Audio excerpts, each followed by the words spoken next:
from around the globe in sold-out arenas and humble churches, from out on the streets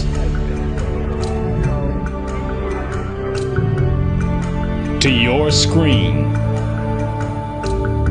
And now, the time and what must be done. On this edition of Farrakhan Speaks. Greetings and welcome to the Time and What Must Be Done lecture series by the Honorable Minister Louis Farrakhan.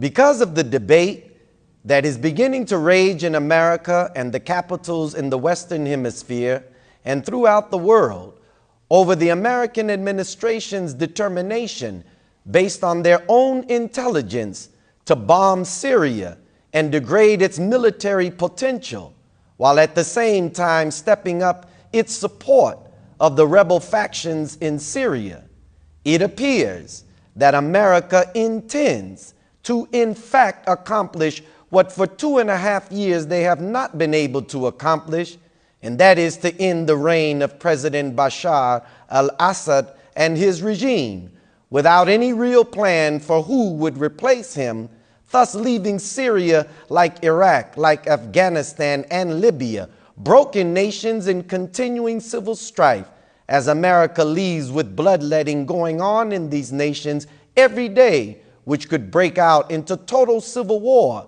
because of deep divisions that have been exploited by America's presence and interference in their internal affairs. So the minister decided to present his broadcast again, entitled America's Errant Foreign Policy, with in-depth analysis to follow. And now, the Honorable Minister Louis Farrakhan.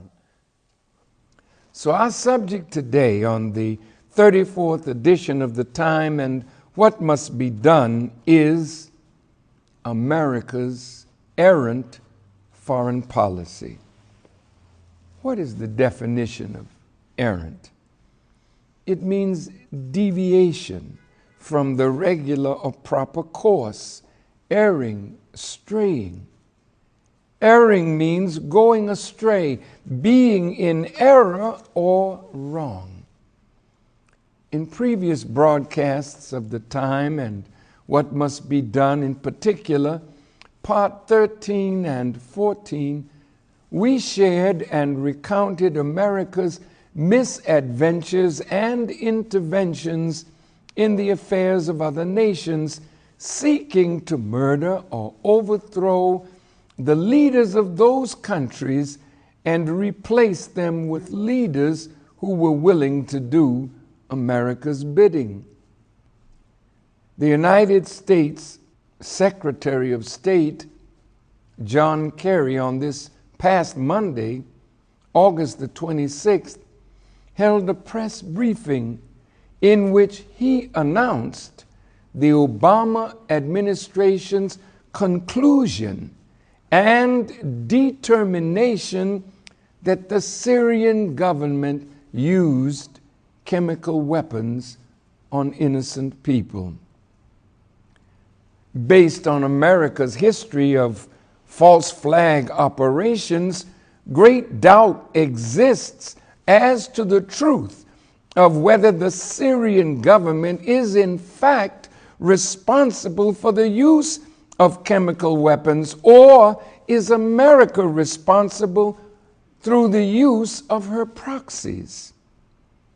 What would Syria have to gain by using chemical weapons to cause America to intervene militarily in her country as she is experiencing this terrible civil war? I think it is America and Europe that are tired of the civil war going on so long without definitive results in the favor of the West and Israel.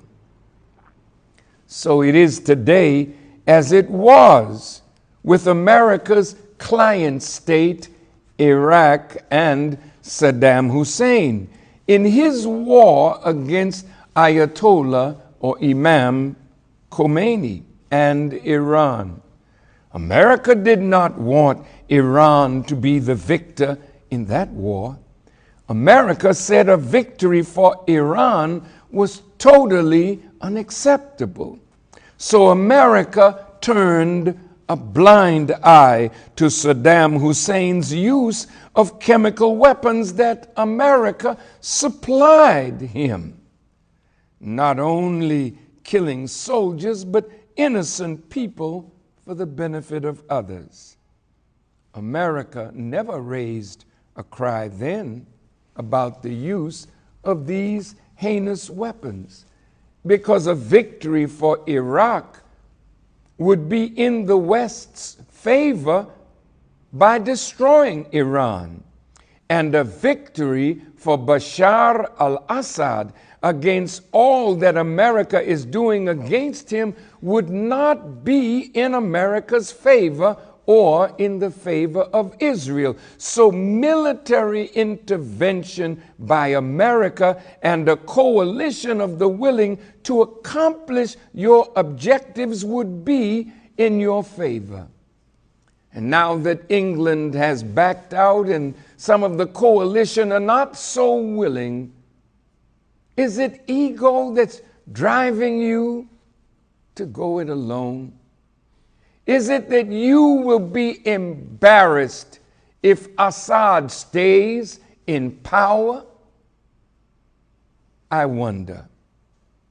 An article from Russian TV news entitled "Selective Obscenity, U.S. Checkered Record on Chemical Weapons" reports on the history of America's record on the use of chemical weapons.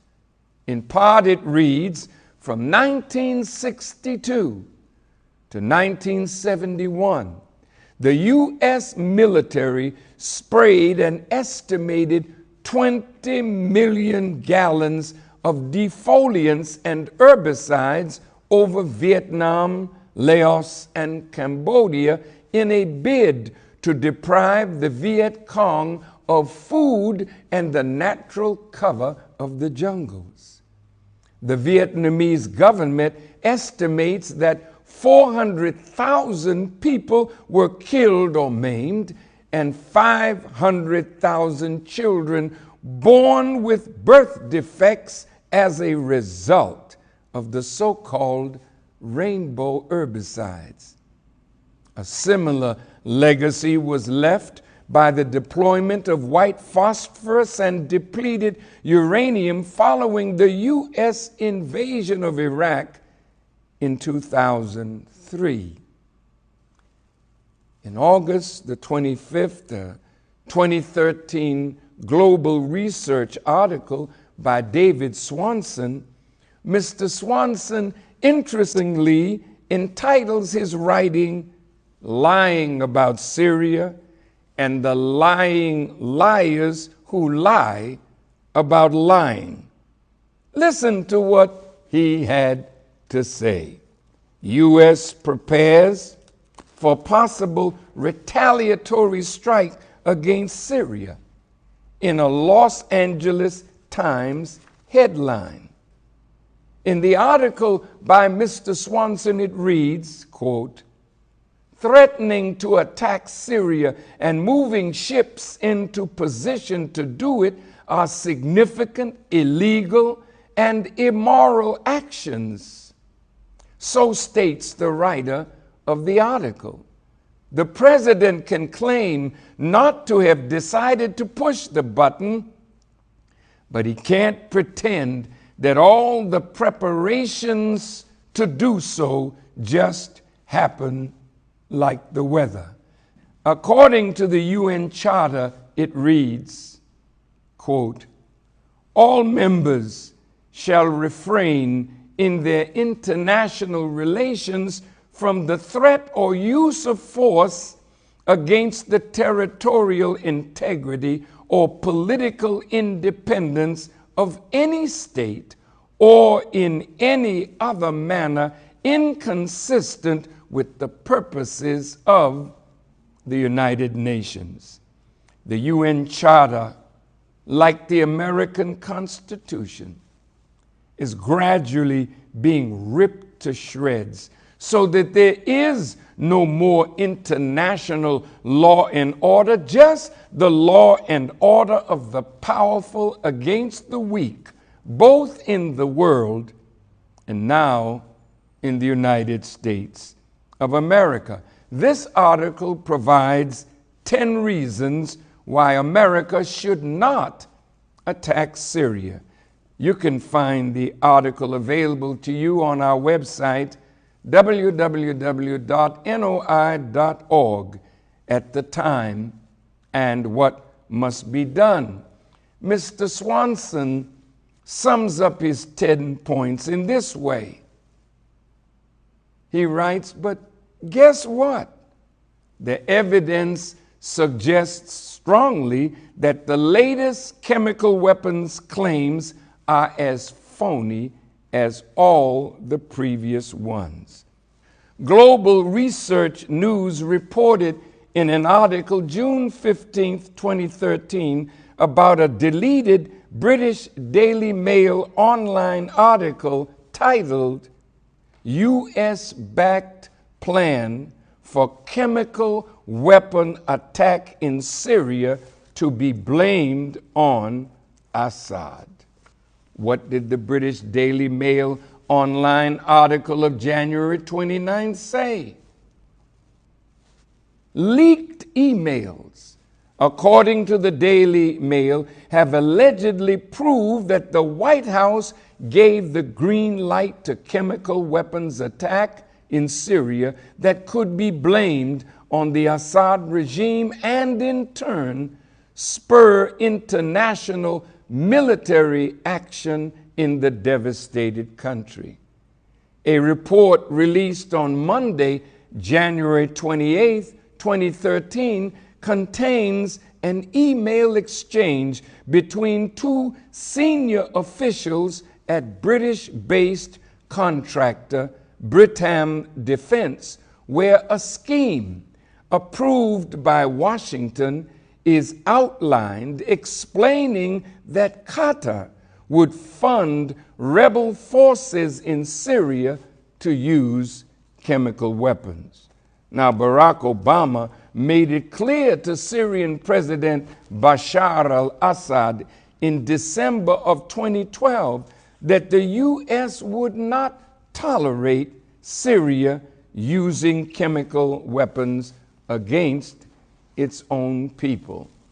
Let me read this email that we have gotten from that newspaper. It's from David Goulding, and it's to Philip Doughty. It reads, Phil, we've got a new offer. It's about Syria again. Qataris propose an attractive deal and swear that the idea is approved by Washington. We'll have to deliver a CW, chemical weapon, to Homs, a Soviet-origin G-shell from Libya similar to those that Assad should have. They want us to deploy our Ukrainian personnel that should speak Russian and make a video record. Frankly, I don't think it's a good idea, but the sums proposed are enormous. Your opinion? Kind regards, David.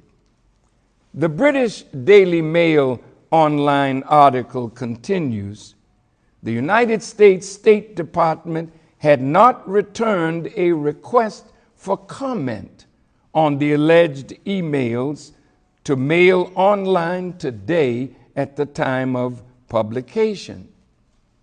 As I heard this on the news, it occurred to me when the first report came of the use of chemical weapons, that the rebels and the West were losing the war to take Bashar al-Assad out of power and to destroy his regime.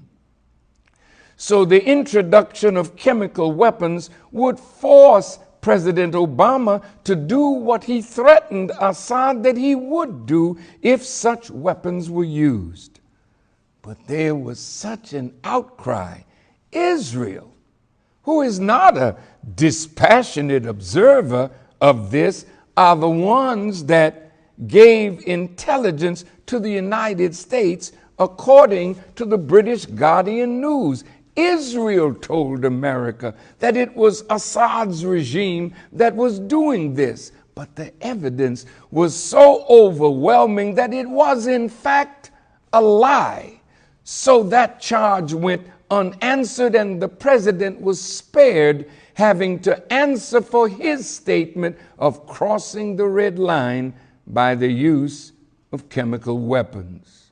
Now, months later, it comes up again, more devastating than the first time, and Israel again points the finger at the Assad regime. And even though weapons inspectors are there as this broadcast is being made, from the United Nations, Secretary General Ban Ki-moon said he was not there to decide who did it, but if chemical weapons were in fact used. So the Secretary General opens a door, and America says, regardless, we have the facts. We know it was Assad, so we're going ahead to punish him. So after the first alleged use of chemical weapons, the U.S. administration decided as a response to step up the type of weapons that they were giving to the rebels, which means America was already arming the Syrian rebels. This was not a civil war in which the people inside Syria were rising against their government alone. No, they were rising, but they were rising against their government with great help from the outside. So now we learn that fighters from all over the Middle East are now in Syria, armed by America through her proxies in Qatar and the United Emirates and other states. Here you will see a map of Syria. I want you to look here. You see red pyramids that represent gas fields and green pyramids that represent oil fields. And there is a line going from Iraq all the way to the Mediterranean Sea.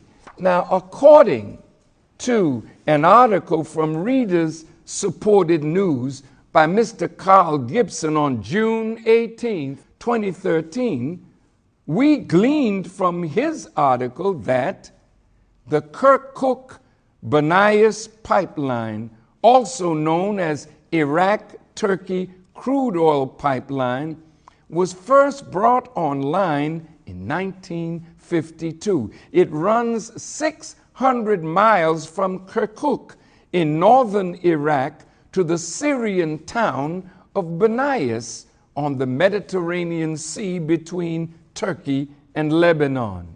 It was Iraq's largest crude oil export line until U.S. forces inadvertently destroyed it in 2003.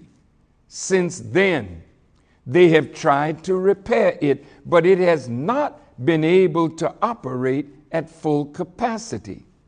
Until America controls that area and opens up that pipeline, the major oil companies are not able to get full value out of all the blood and the money they spent to invade Iraq. Syria has at least 2.5 billion barrels of oil in its fields, making it the next largest Middle Eastern oil producer after Iraq. And new gas fields have recently been found, making it all the more desirable to the Western powers. So it is more than Assad being a cruel leader and a dictator that caused America to want him out. In my broadcast on The Lie and the Liar, parts 25 and 26 of The Time and What Must Be Done, these lies and half-truths spread by the Zionist-controlled media are purposely spread to infect the minds of the people and the peoples of the world, that we should think along the lines of the mischief makers and the bloodshedders in furtherance of their wicked objectives. The government of America and its leadership is taking America and the world on a very dangerous course, and I would not be a good student of my teacher, the Honorable Elijah Muhammad, as a warner from Allah, God, and not raise my voice in harmony with his to warn President Obama and this administration, as well as the Congress of the United States, of the danger of the course that America is embarking on. As we pointed out in a former broadcast, according to General Wesley Clark, he said that 10 years before 9/11, Paul Wolfowitz, the neoconservative architect of Bush's war on Iraq, told General Clark of their plans to clean out the Middle East and take over those Muslim regimes. Just days after 9/11, General Wesley Clark said he was shown a Pentagon memo that describes how the neoconservatives in and out of government planned to take out 7 countries in 5 years, starting with Iraq, and then Syria, Lebanon, Libya, Somalia, Sudan, and lastly, Iran. 5 years and 7 countries. This was being planned to ensure that the control of the riches of that area would always be available to America and her allies. It has been revealed by journalist and historian F. William Engdahl that the ultimate goal of the United States is to take the resources of Africa and the Middle East under military control in order to block economic growth in China and Russia, thus taking the whole of Eurasia under control. Blocking another country's ability for economic growth is an act of war. They want the vast wealth, and they want to militarize the oil sources in such places as Libya and the so-called Republic of South Sudan that are directly strategic to China's future economic growth, says Professor Engdahl. This is all about controlling Eurasia, something Zbigniew Brzezinski talked about back in 1997 in his famous book, The Grand Chessboard, American Primacy and Its Geostrategic Imperatives. The results are already there. In Egypt and Tunisia, the democracy has already produced a weak economy, while Libya, the country with the highest living standards in all of Africa before the NATO bombings, today is in ruins. He goes on in his article, the AFRICOM, the Pentagon's Africa Command, is coordinating the scene. Mr. Engdahl says, mentioning that interestingly enough, AFRICOM was created just after 2006, China's Africa diplomacy, when 40 heads of African nations were invited to Beijing and enormous deals were signed on oil exploration, building hospitals and infrastructure. Anything the IMF did not do in Africa over the last 30 years. For the gods of money of Wall Street, the only chance of survival and keeping the dollar now is finding new areas of loot. The Arab Spring is directed at grabbing and privatizing the vast wealth of the Arab world. Engdahl warns that the United States is building more and more bases around the world, like 17 new, mostly Air Force bases in Afghanistan, to be ready for the new war with China and probably Russia. The so-called Arab Spring didn't start in the Muslim world, but from plans in the United States of America to take over the Middle East and its natural resources for the Western world. But this Arab Spring is not going the way they originally intended, and it's creating more hatred of America and her foreign policies. America, even though you plan well, there's another planner over and above your plans that is the best of planners, and your plans under his plan is causing you to fulfill the scripture that says you will lay a trap and get caught in it, and you will dig a ditch for others, but you will fall in it yourself. This shows that America doesn't really care about democracy. If that democracy brings into power people that she does not want, that will not be amenable to her foreign policy objectives and her national interest. As a result of such planning based on warmongering, the CIA, the NSA, and the government of the United States of America would engage covertly in creating and exploiting differences that naturally exist in all nations, and put money behind these differences that would one day explode into possible civil war, fratricidal conflict, death and destruction, based on the lies of the mischief making of this mischief maker and universal bloodshedder.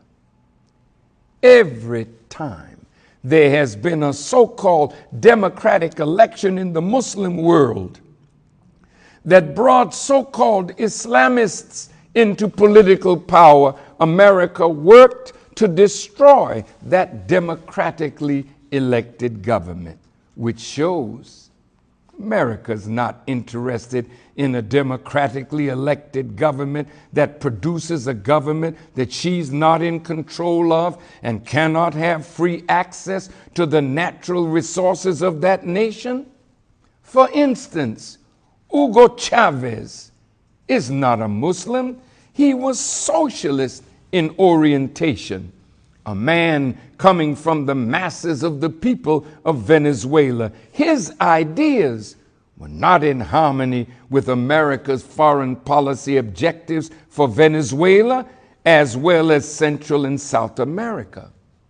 His influence with the oil money that he had as the 8th largest exporter of oil in the world, with the largest oil reserves on the planet, would give him the power to influence the political and social dynamic and direction of Central and South America. So in the eyes of America, he had to be overthrown, although he was democratically elected.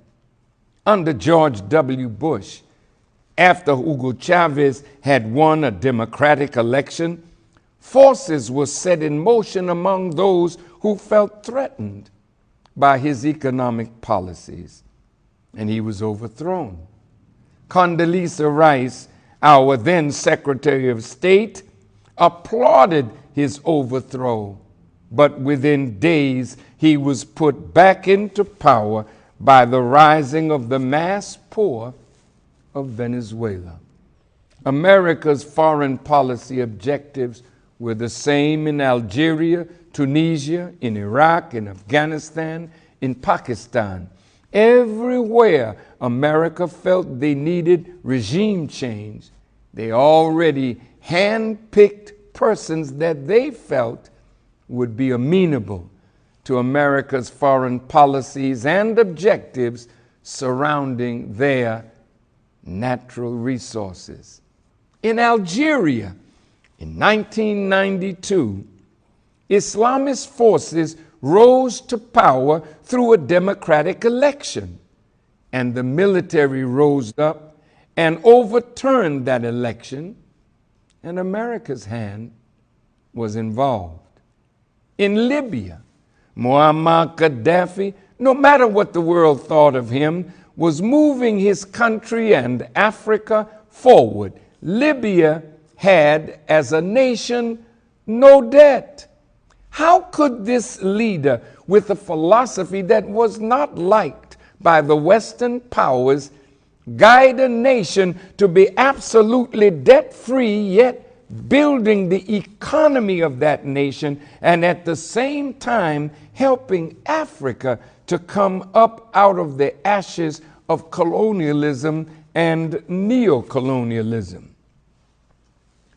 Gaddafi was overthrown.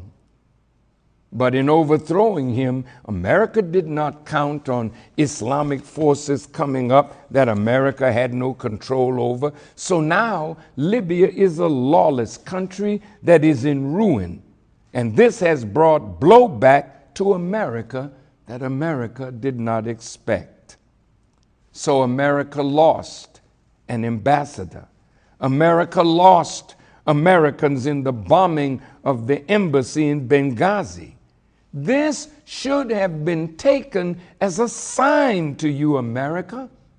Wise men heed signs, but it is only the foolish who are blinded by their desires, who are heedless to signs.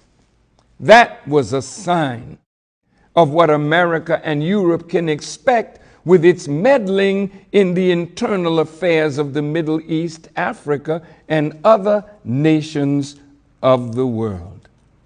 Let's take a look at Egypt.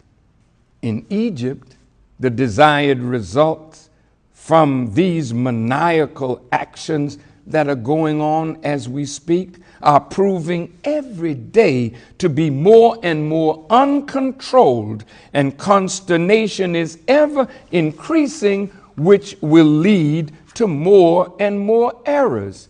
America thought Mubarak would be there for as long as the military were able to keep him in power.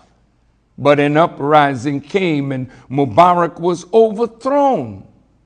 Then you had your people, America, that you wanted after Mubarak, so that your political and economic control over Egypt would remain. But a democratic election was held. And out of that, your shock and awe was that the Muslim Brotherhood came to political power not with a gun, but on the basis of a popular election by the people. But the moment President Morsi of the Muslim Brotherhood was elected, the army seized power from him, that he would be a naked president. Under America's tutelage, the army acted with America's backing, that Morsi would be in office with no power to execute good on behalf of the Egyptian people from his mind and from his heart. Morsi was sworn in on the 30th of June, 2012, as Egypt's first democratically elected president. But before President Morsi took the oath of office as the first democratically elected president of Egypt, the Supreme Council of Armed Forces, who were in power after Mubarak's ouster, amended the Constitution of Egypt, restricting the newly elected president's powers. Well, Mr. Morsi had to get back his constitutional powers, so when Morsi took back the powers of the presidency, the Constituent Assembly drafted a new constitution that was put to a popular vote, and the people of Egypt supported that constitution democratically. President Morsi had parliamentary elections, and there he won again in a democratic process. But America didn't applaud it. America, being upset with the direction and fearing what that direction might lead to, engaged forces in Egypt that tapped into the dissatisfaction that naturally exists in every nation to create more dissatisfaction, putting tens of thousands of people in the streets against President Morsi. So again, the army was encouraged to perform a coup.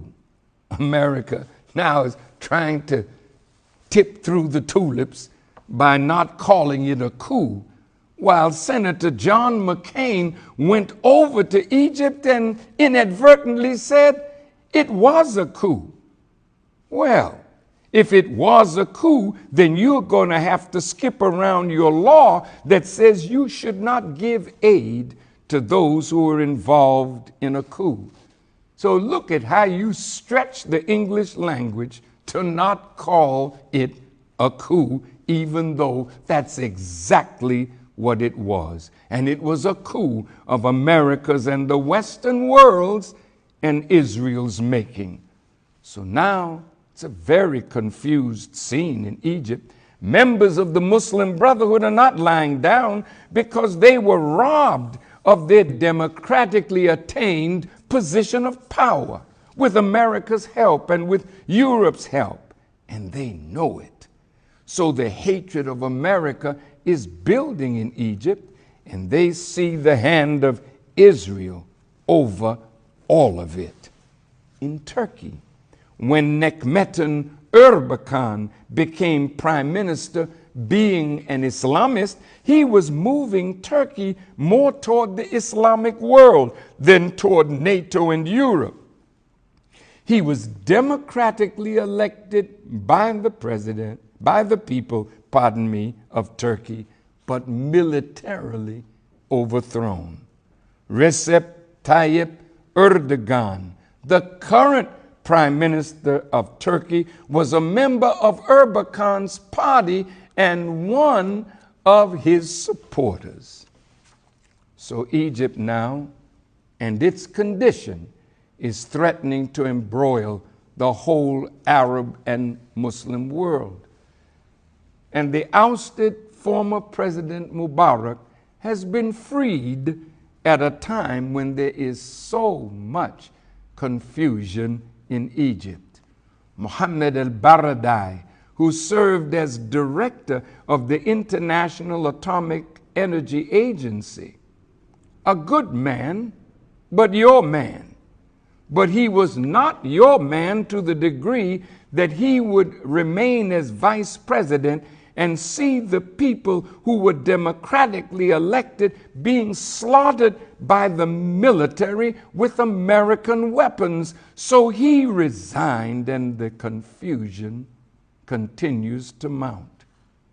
In the meantime, you want Bashar al-Assad out. What did he do to you? Nothing.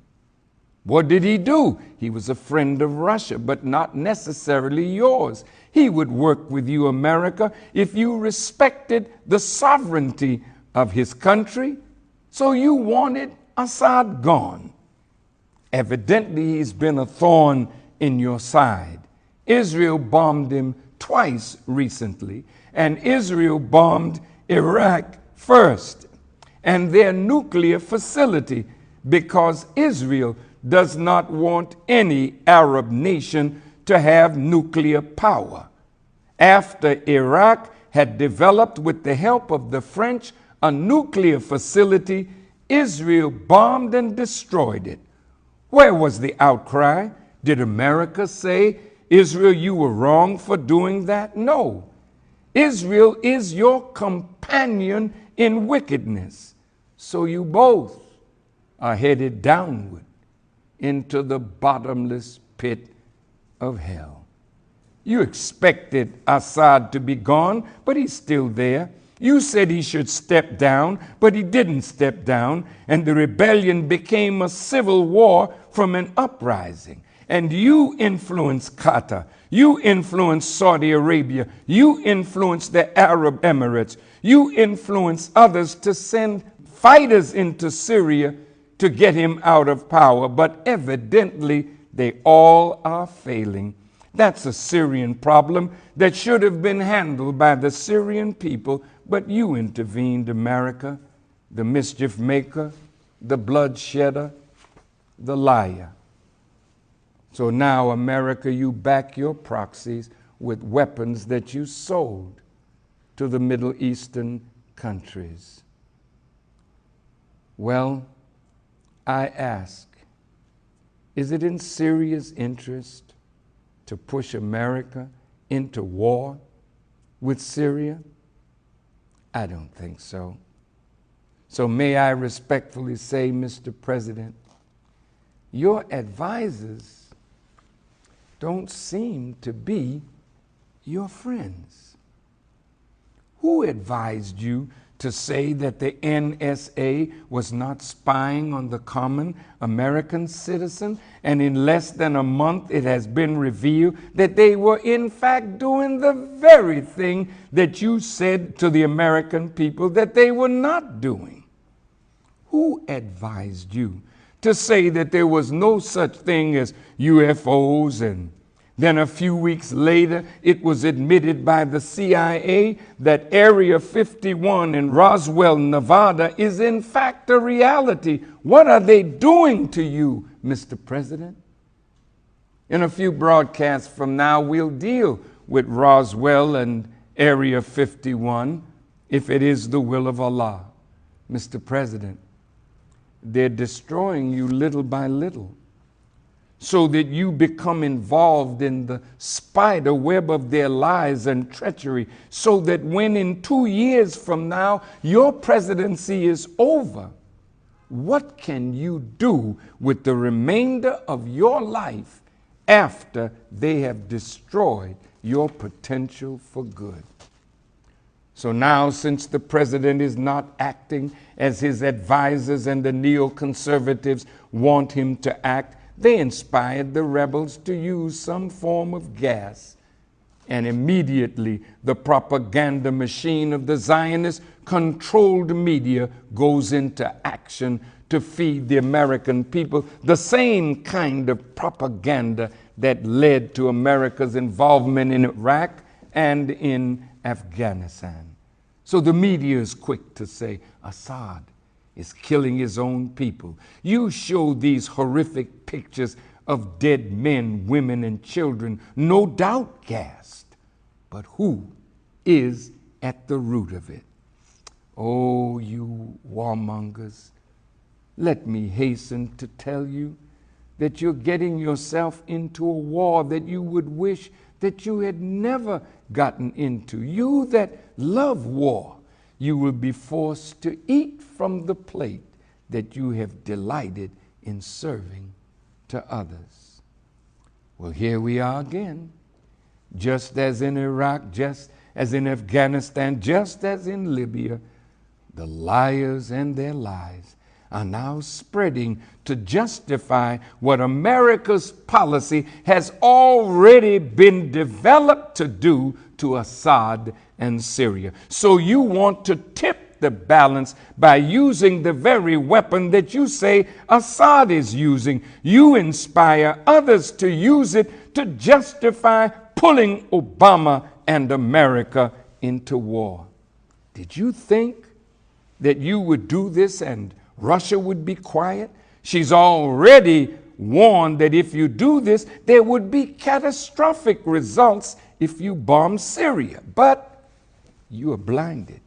You think you are more powerful than you are. So if you allow these liars, deceivers, and warmongers who lied to get America into war in Iraq to lie to you, Mr. President, again to get involved in Syria, when this explodes beyond anything that you have imagined, who will you blame for that? I know that you only want to do a limited bombing to punish Assad.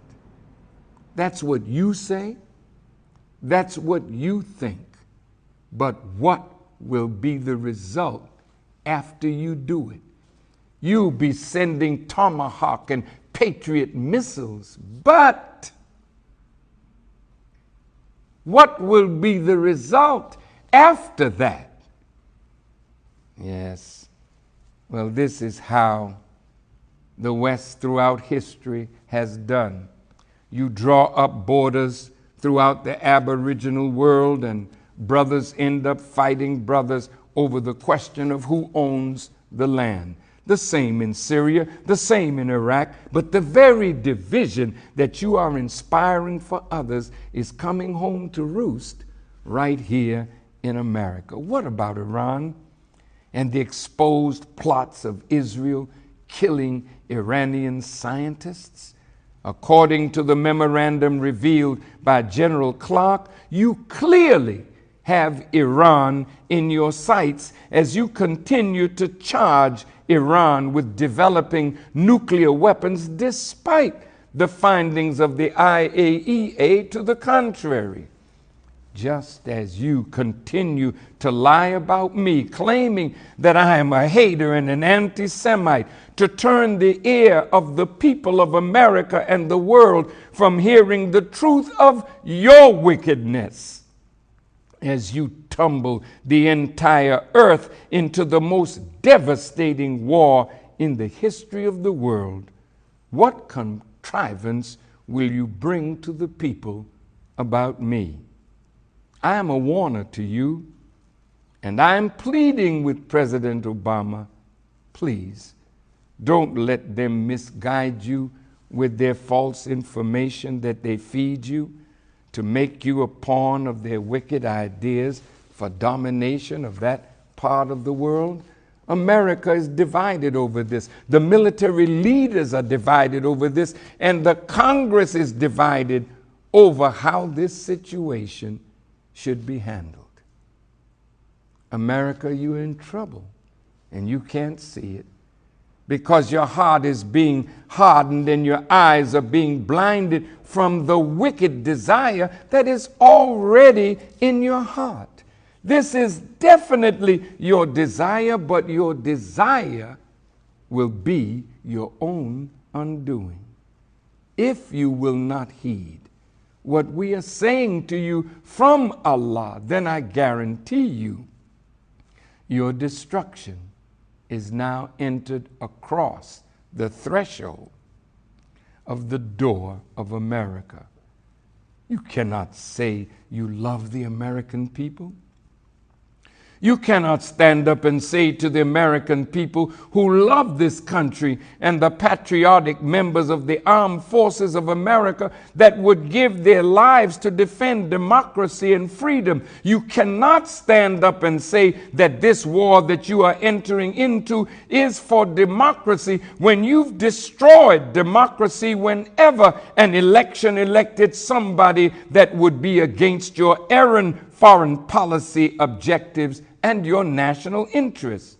You can't say you love the armed forces, the soldiers and sailors of America. Go and look at them with their limbs blown off. Look at the deformed babies from being irradiated from the weapons of war that you have dropped in areas where you have our soldiers trying to serve. Go and look at your soldiers who are coming home to you and cannot fit back into American society, committing suicide at an alarming rate, their wives and their children not being able to recognize them anymore from the horror of their wars. Did you tell the American people why Major Dr. Nidal Malik Hassan, a doctor of psychiatry, killed 14 Americans at Fort Hood? Did you ask and try to find out why he flipped? He now wants to die, but what was he listening to from our returning soldiers? Was he listening to how they raped Muslim women and killed women and children? Pictures which our government has but refuses to release to the American people so that they may see what war does to the minds of soldiers who are trained to kill.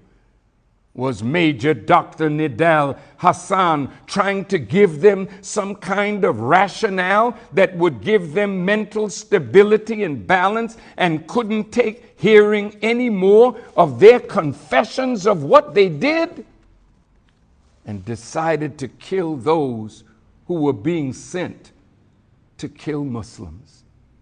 Oh, the scriptures have already recorded that in the hearts of the leaders is a disease, and Allah increased the disease because they lie, and he leaves them alone in their inordinacy, blindly wandering on. In the Holy Quran, chapter 6, the 110th verse, and we turn their hearts and their sights, even as they did not believe in it the first time, and we leave them in their inordinacy, blindly wandering on. In the 7th chapter, the 186th verse, whomsoever Allah leaves in error, there's no guide for him, and he leaves them alone in their inordinacy, blindly wandering on. I live in this country. This is my country. And as the Honorable Elijah Muhammad said to his followers, wherever he, meaning myself, tells you to go, go. And wherever he tells you to stay from, stay from. That's not just advice for his followers. That's advice for you, Mr. President. I'm asking you to stay away from that war that you are treading heavily into. But I believe you're already determined to do it. So the consequences of your rejection is blindness, and you are wandering on, failing to come under the orders of Allah's divine guidance and instruction. Let's look in the Bible for a moment. In the 3rd chapter of Joel, the 2nd verse, it reads, I will also gather all nations and will bring them down into the valley of Jehoshaphat, and will plead with them there for my people and for my heritage Israel, whom they have scattered among the nations and parted my land.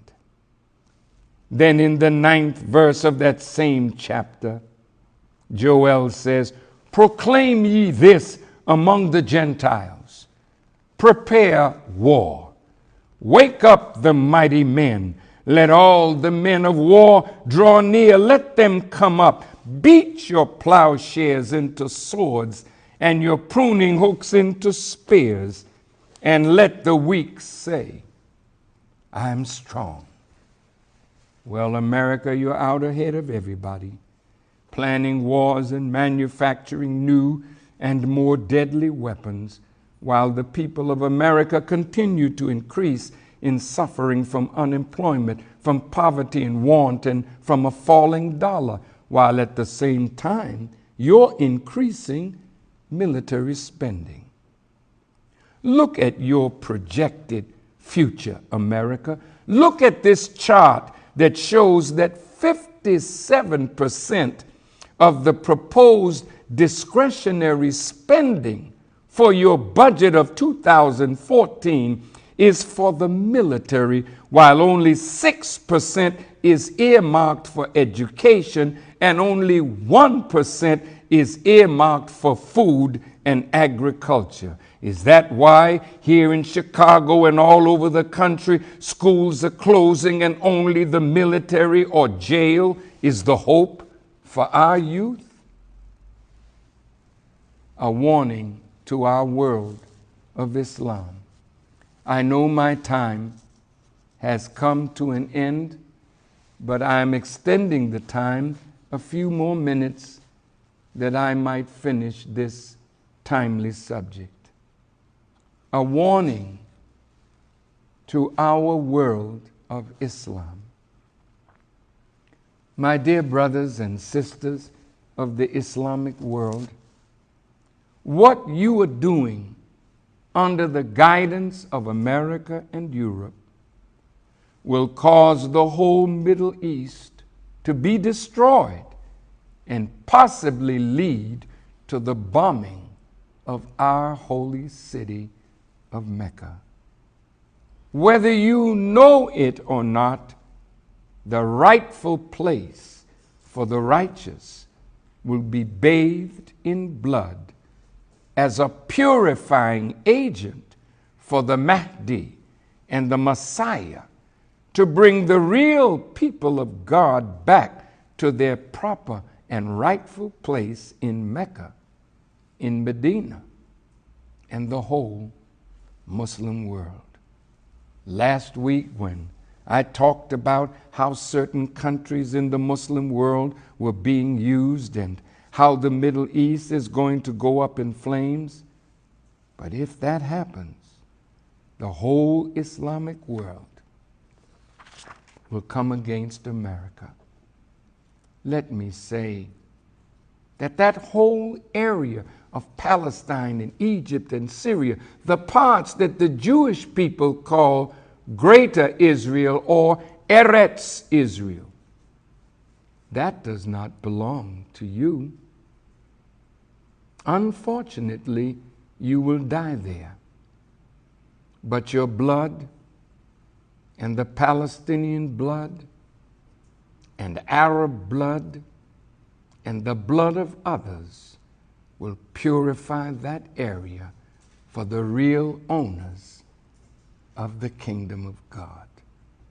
The area we are referring to extends from the Nile River in Egypt to the Euphrates River in today's Iraq. It covers all or parts of today's Egypt, Saudi Arabia, Israel, Jordan, Palestine, Syria, and Lebanon. And we will be returning to our place, but it will be cleansed before we get there by the work that Allah is doing and permitting others to do. The promised land, I've been there. I've seen the promised land. And by Allah's grace, I will get there with you. Why did Prophet Muhammad say 3 generations after him would no longer be of him? What did Allah show him? Why did Prophet Muhammad say that he heard the footsteps of Bilal going into paradise before his own? What did Allah show him? Are you really deserving to be masters over the sacred house? Did you think that if you rebelled against Allah, that you were going to stay there forever? Allah promises that He will remove all disbelievers and hypocrites from the sacred lands, so that the real Messiah and the real Mahdi and the real people of God will return to the root of civilization for a brand new beginning for humanity and a brand new beginning of a new world of Islam. And this is why you are kissing a black stone, because it is not you whom you are kissing. The real owners of that land will one day be coming home. And Allah says He will take the kingdom from whom He pleases, and He will give it to whom He pleases. This is the promise of Allah. In the second surah, verse 212, it reads, "The life of this world is made to seem fair to those who disbelieve, and they mock those who believe. And those who keep their duty will be above them on the day of resurrection, and Allah gives to whom He pleases without measure. And that day of resurrection is now." I read a hadith. I don't know if it's a true hadith. I know it's not considered a hadith Qudsi, but it struck me while I was in Arabia when I read it. It said, quote, "One day a Negro will come at the head of 10,000, and he will destroy the Kaaba." I asked myself, why would anyone destroy this most ancient of houses of worship for the one true God? And the deeper I thought, I said it could be because that ancient house is a sign of something greater than itself. And when the sign has been fulfilled, then the sign need not be anymore. I read another hadith of the Prophet Muhammad, and it said to his followers, even if the person coming, his skin is like soot and his hair like dried raisins, if he comes with the wisdom of God, verifying what is with you, then you should follow him. Well, judgment starts first in the house of God. So the Holy Land, as we speak, is under divine judgment. And so, Nation of Islam, are we.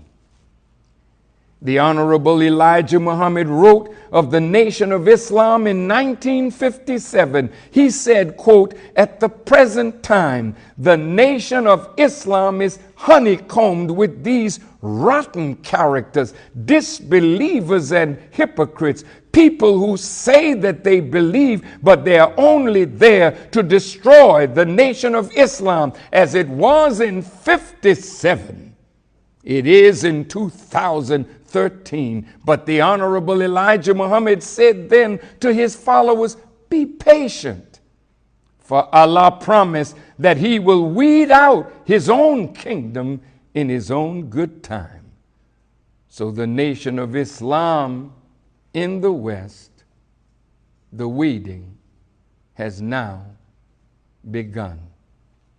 In the 5th surah, the 67th verse, O messenger, deliver that which has been revealed to thee from thy Lord, and if thou do it not, thou hast not delivered his message, and Allah will protect you from men. Surely Allah guides not the disbelieving people. I am delivering that message, and I fear not, for Allah promises, if that message is delivered, surely he will protect us from men. So to Mecca and to us, remember the words of Allah that he would bring someone else in our place that would be humble toward the believer and mighty against the disbeliever. Is that verse referring to those presently in power in Arabia and in the Muslim world? Or is this referring to others that Allah is preparing to take their place? And to those in the nation of Islam in positions of leadership, is this referring to you? Is Allah preparing someone to take your place? In the 5th surah, the 54th verse, it reads, O you who believe, should any one of you turn back from his religion, then Allah will bring a people whom he loves and who love him, humble toward the believers, mighty against the disbelievers, striving hard in Allah's way and not fearing the censure of any censurer. This is Allah's grace.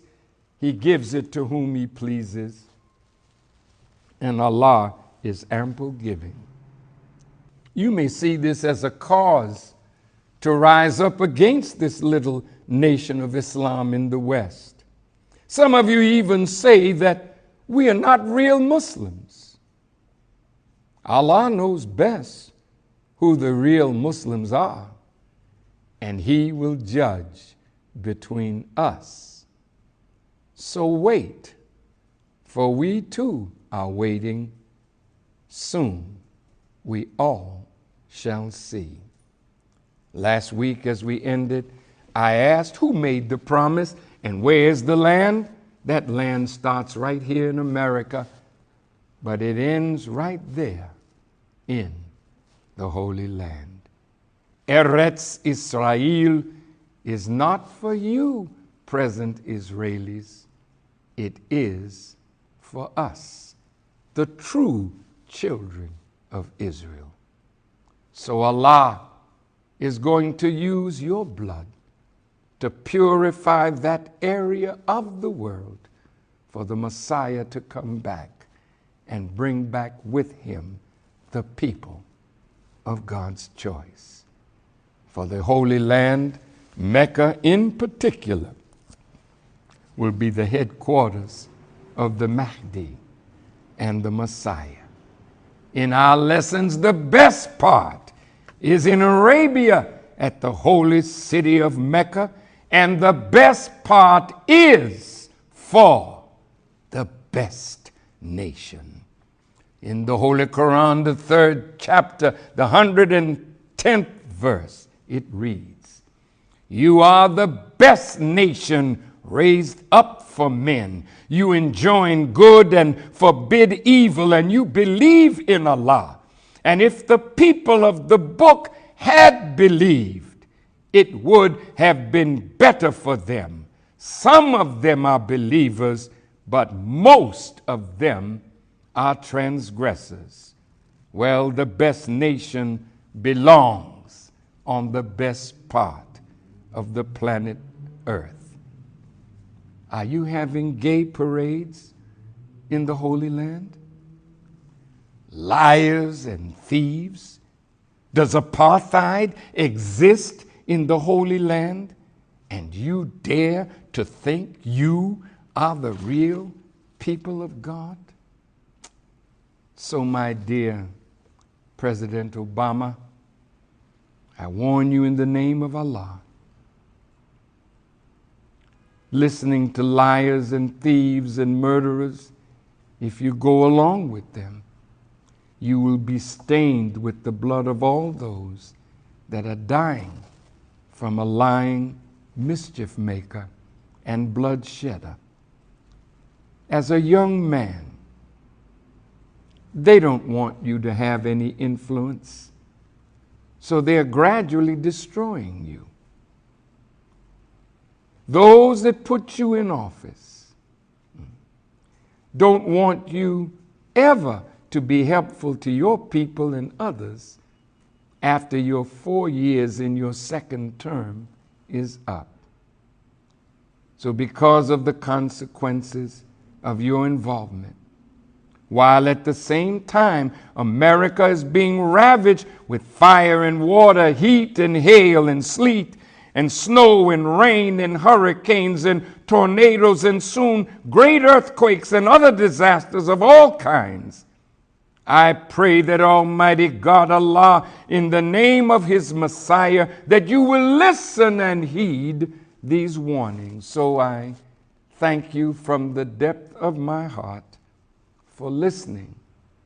This was a hard lecture for me to give, but Allah laid it on my heart, and I give it to you to do with it and me as you please. So thank you for listening, and may Allah bless us all with the light of understanding as I greet you in peace, as I hope for Allah's peace, as I greet you with the greeting words of peace. Assalamu alaikum.